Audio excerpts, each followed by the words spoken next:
making sure people follow the law.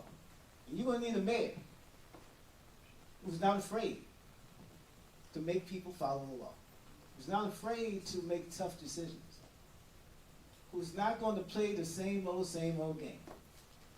That's what it has to come down to. Enforcing those regulations that the city council, they seem to always give an exception, enforce those regulations. It comes down to holding people accountable. Thank you, Mr. Hunter. Renata Collins. Thank you very much. So guys, we heard earlier that that's over 44,000 units that is needed.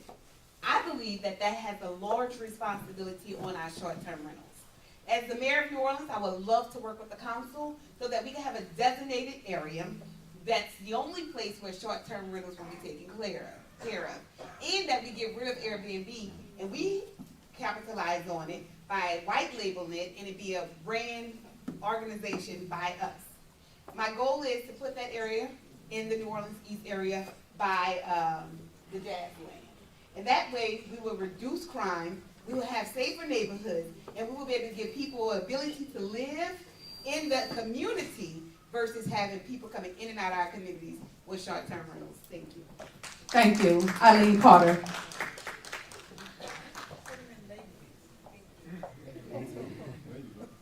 SDRs, I think it's easy, follow the rules. We follow the rules, and I think that we aren't really, having this conversation the way that we have it.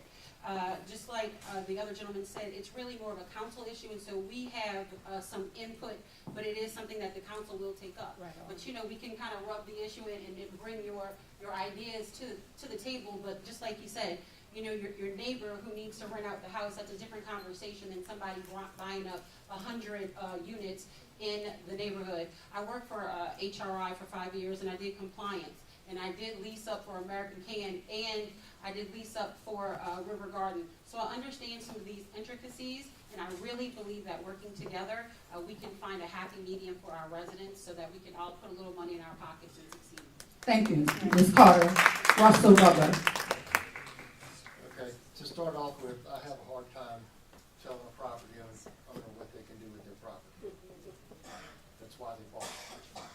But the answer to this goes back to the same thing as the affordable housing.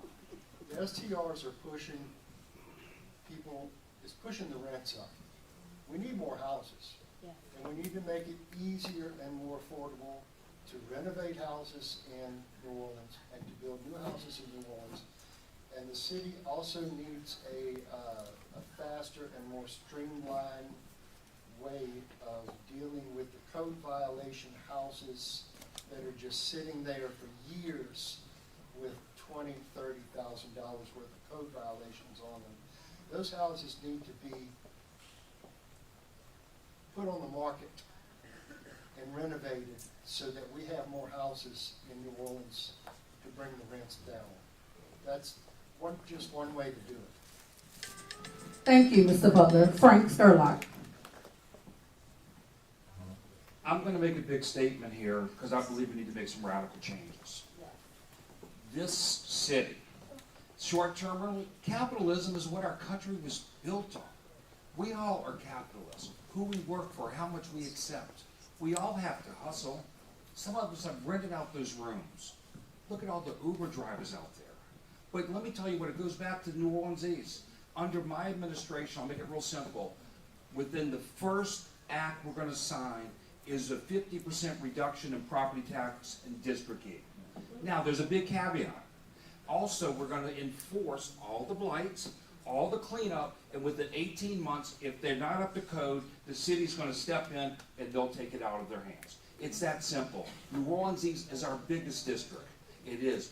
We owe it. From Six Flags all the way to the Twin Span, that is 9 miles. New Orleans East, Six Flags. When it's functioning, and not only Six Flags, the water park that was planned, the residents will start building more and more, and that's where affordable housing comes out. Thank you, Mr. Sturlock. We can stay with you. Oh boy. Uh-huh. Okay. New Orleans has the fastest shrinking city population in the United States of America. Our schools are part of what makes New Orleans unlivable for many families. What will you do as mayor to rein in the unaccountable system of charter schools that is not meeting the needs of our children? I'm not going to actually agree with that question because it's the residents that is shrinking is true, but our tourism is growing. Look, everybody wants to have a good time. I actually flew